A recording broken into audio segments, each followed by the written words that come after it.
Hello everyone, this is Leo and today we're going to be talking about the Vulcan T5 science vessel PvP build in Star Trek Online.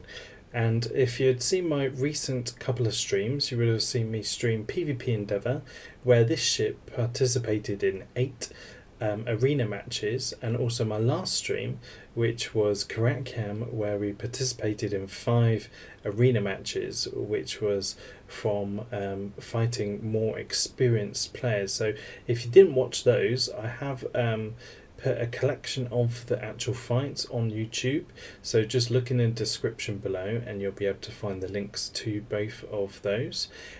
So without further ado, let's have a look at the build. So being a T5 ship, obviously I don't have like any specialist seating or anything like this. I have upgraded this ship to T5X, and personally I just first of all want to just say it is a beautiful ship, looking ship. I've got a section 31 shields on here which just look awesome. So what I've done, I've gone with a particle emission torpedo with spread mod to give extra chance of proccing a torpedo spread on other torpedoes. I've got a wide angle inhibiting chronoton torpedo. We've got a radiant quantum torpedo, which also is part of a set that will add extra hull capacity on the ship, so that will go with this console here, the sustained radiant field. Now I've gone with a delta deflector because it has huge HP as well as healing, and it's a really tanky deflector. I've gone with an inhibiting secondary deflector with EPG. We've got fortified prevailing impulse engines, and we've got discovery 2-piece shield, warp core and shield for the set bonus, which gives 120% hull regeneration. Now on the back we've got black ops mines, and they're really good. We've got the trilithium set, so we've got the tri-cobalt torpedo and the Omni at the back, along with the console which is here. And obviously we're doing it for the extra damage resistance and increasing hull capacity as well. Device slots, we've got 2 deuterium surpluses, we've got reactive armor catalysts, and we've got engines and auxiliary battery. Universal console, we've got a PAX, we've got engineering console Trillium D, we've got protomatter console, we've got reiterative structural capacitor, we have the Walker console, we've got thallium web spinner for helping to lock people down, along with parasitic ice, which also helps lock them down. We've got shared processing integration console, and we've got warp burst, which helps you jump out of the parasitic ice. So if somebody hits you with this one, you can then use that one to jump out. Plus it is a 1-minute recharge, so it's really fast, and obviously it goes really well with this build.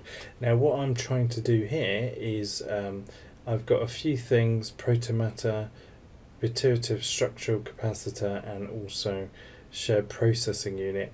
These are, like, I would say, sort of AoE hills, so I haven't gone on this ship for full spam, because if I wanted to do that, then I would probably have things like plasma storm module on here, and also neutronic eddies as well, so I'd probably want to swap some consoles out here.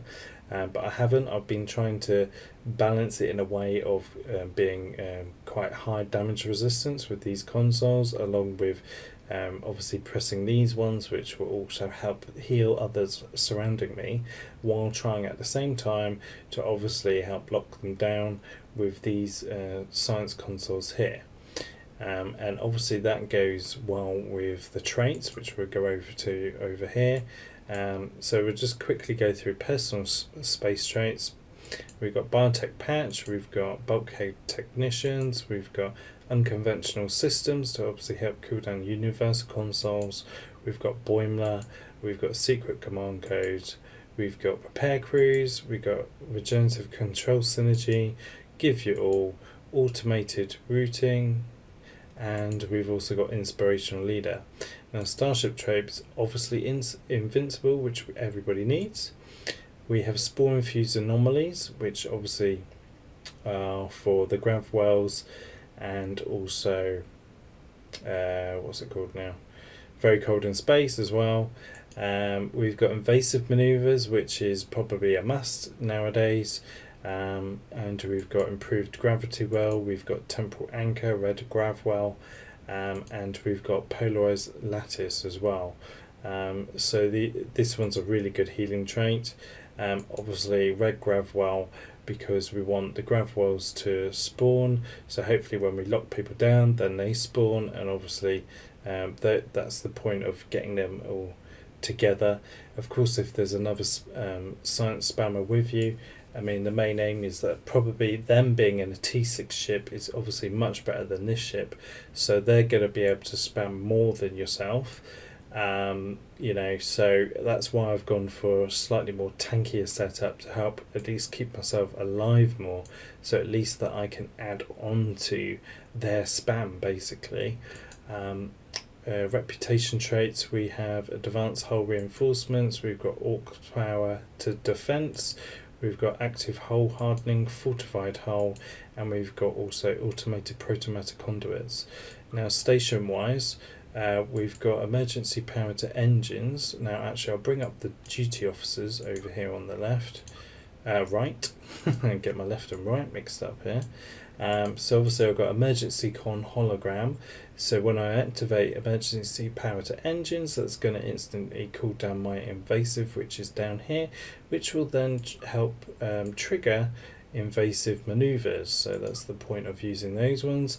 We've got obviously Tac Team Torp Spread. I've got Engineering Team. Now I could have done like Orcs to Sif, but I chose not to because I just wanted to help try and keep some movement up, i.e. from disables and things.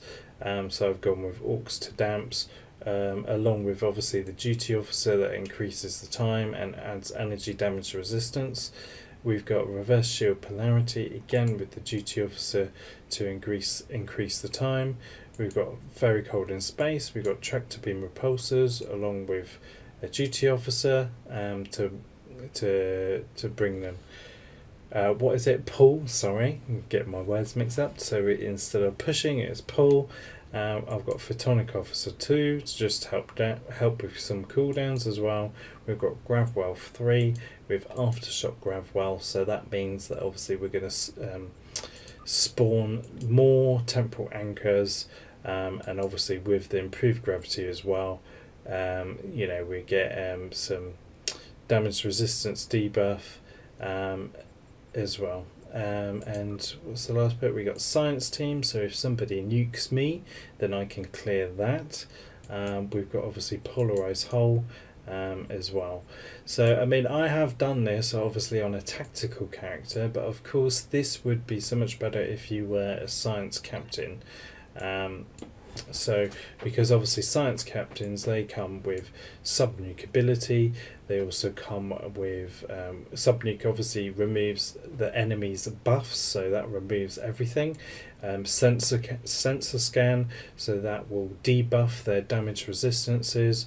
Obviously scattering field, which will increase your damage resistances as well as increase your damage, which you will obviously do increased damage from the EPG, and also co-op, which reduces energy damage to your ship. So obviously the science captain is the better option. However, I thought I'd decide and do this on a tactical character. Now, as I said at the beginning, if you want to see gameplay footage of the ship, you'll see that obviously in the PvP Endeavour it did incredibly well against obviously people that aren't as experienced, but there were some experienced players in that as well. And also obviously I did normal PvP arena with far more experienced players, and it actually held up really well. The ship was the one other thing. Of course, I've gone with Temporal and Miracle Worker, Temporal Primary for the continuity, and I've gone with Miracle Worker as a secondary. So I think that's all about it. So if you did like this video, obviously subscribe and give a thumbs up, and stay tuned, because next week we will be looking at the Vulcan T-POW Tier 6 ship. But this time it won't be on my tactical character, it will be on my science character. So it's going to obviously be a lot different, and we'll be talking about more science-based tactics. But yeah, if you, I mean, this ship, obviously it's beautiful. So if you do have it, why not give it a try?